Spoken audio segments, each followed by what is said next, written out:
Ahojte, volám sa Janka a som autorkou hudobnej hry Notička nehnevaj sa. Teraz vám ju predstavím. Poďme na to. Balenie obsahuje hernú plochu, na jej boku sú pravidlá hry. Potom klasicky panáčikov, ako v Človeče nehnevaj sa, kocku, na ktorej sú symboly, teda respektíve dĺžky, jednotlivé dĺžky nôt a rytmické kartičky. Tiež ešte obsahuje balenie nálepky, náhradné nálepky na kocku a pravidlá hry, ktoré opisujú teda spôsob použitia kartičiek. A ja vám to teraz všetko vysvetlím. Tieto kartičky zelené sú vhodné pre prvý, druhý ročník, oranžové pre tretí, štvrtý ročník základných umeleckých škôl a červené pre 5. ročník až vyššie. Každá kartička obsahuje jedinečný QR kód, vďaka ktorému si deti vedia odkontrolovať, či naozaj vytlieskali správne ten rytmus. Čiže hru môžete použiť aj u vás doma. No, keď s panáčikom vstúpime na poličko tlieskania, vyberáme si kartičku a tlieskame. Hráč, ktorý hodí najvyššiu hodnotu noty, celú, začína ako prvý. Hádže ňou 3-krát, aby sa dostal z domčeka a potom pokračuje. Čomu sa chcem ale venovať je, že v mojej praxi som teraz vyskúšala spôsob pre 5-ročných, ako by mohli hrať túto hru, pretože pre nich je naozaj ešte ťažké pochopiť, že koľko osminových nôt obsahuje tá, ktorá dĺžka noty. A vlastne pohybujeme sa, každé poličko predstavuje osminovú notu a teda žiak musí ovládať, koľko osminových nôt obsahuje tá, ktorá dĺžka noty. Ak nesprávne vyhodnotí dĺžku noty, musí sa vrátiť na štartovaciu pozíciu do domčeka. To je také záľudné pravidlo, ktoré mám rada. No a teraz späť k maličkým.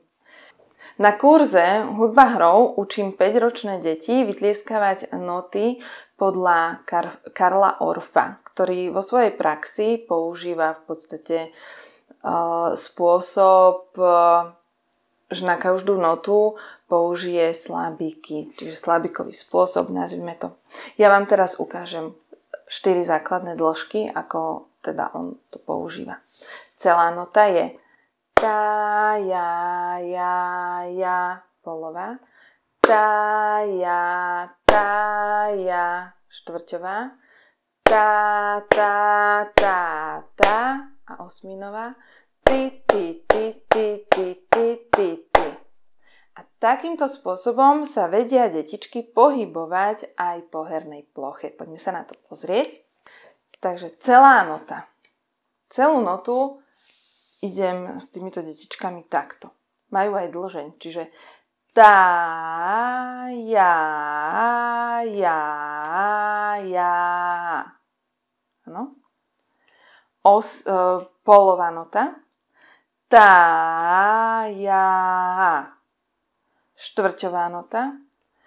Tá, osminová nota. Ty. Avšak na kocke máme ešte 2 ďalšie strany. Na jednej je štvrťová s osminovou. Tuto nenechám 5-ročné deti počítať matematicky, že štvrťová nota obsahuje 2 osminové noty, čiže 2 plus 1 sú 3, idem 3 políčka. Nie, ale idem s nimi takto. Takže najskôr štvrťová, tá a následne osminová, ty. To isté urobím v prípade pólovej a osminovej, čiže najskôr pólová, tá, ja a potom osminová, ty. Takže takto sa vedia pohybovať na hernej ploche 5-ročné deti, alebo teda deti do 5 rokov, alebo deti, ktoré ešte teda naozaj nevedia si spojiť rozmýšľanie takéto naše dospelácké. Mám tu však aj pre staršie deti jeden celkom zaujímavý upgrade, aby ich to viacej bavilo. Ostatní hráči, ktorí zrovna týka sa to vytlieskavania nôt. Čiže keď vstúpi panáčik na poličko tlieskania, ostatní hráči sa nebudú nudiť, ale budú mu vytlieskavať rytmus, jednotlivé doby.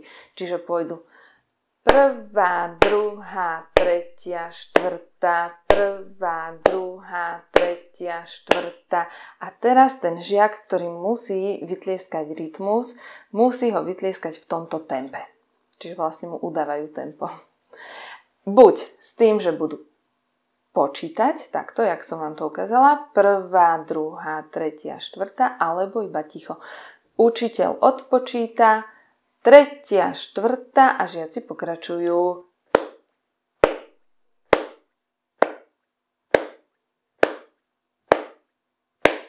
A do toho sa teda žiak, ktorý musí vytlieskať rytmus, sa snaží vytlieskať ten rytmus, ktorý má na svojej kartičke. Toto je celkom zaujímavý upgrade, podľa mňa. Môže to byť zaujímavé aj pre ostatných. No, bol však aj dotaz z vašej strany, že na hernej ploche je málo poličok tlieskania. Kľudne si zoberte fixku, ktorou to ide, urobte si krížiky a povedzte si, že túto, keď vstúpim, tak môžem tlieskať.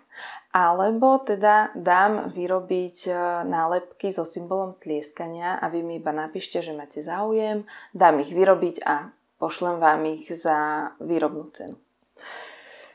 No a potom rozmýšľam ešte nad tým, že pridám kartičky s otázkami v rámci či už rytmu alebo dynamiky. Uvidíme v rámci hudby, takej tej základnej, aby si deti vyskúšali, že či vedia aj z týchto oblastí odpovedať. Ja vám ďakujem veľmi pekne za pozornosť, ďakujem za vašu priazeň, ďakujem, že ste si kúpili notičku, nehnevaj sa a veľmi pekne ďakujem za to, že mi píšete, krásne ohlasy sú. Teším sa z toho, že deťom sa táto hra páči a verím, že aj na základných umeleckých školách to naše štandardné vyučovanie im táto hra trošku obzvláštni. Môžu si vyskúšať, či naozaj sú zdatní v rytme. Ďakujem vám krásne za pozornosť, teším sa na budúce, chystám aj ďalšie hry, môžete sa na ne tešiť, kedy ich zrealizujem, uvidíme podľa času. Držte mi palce, aby to bolo čo najskôr. Určite vám dám vedieť. Majte sa krásne, ďakujem za pozornosť a prajem vám ešte krásny deň, večer, už podľa toho, kedy budete pozerať toto video. Majte sa krásne, pa pa pa!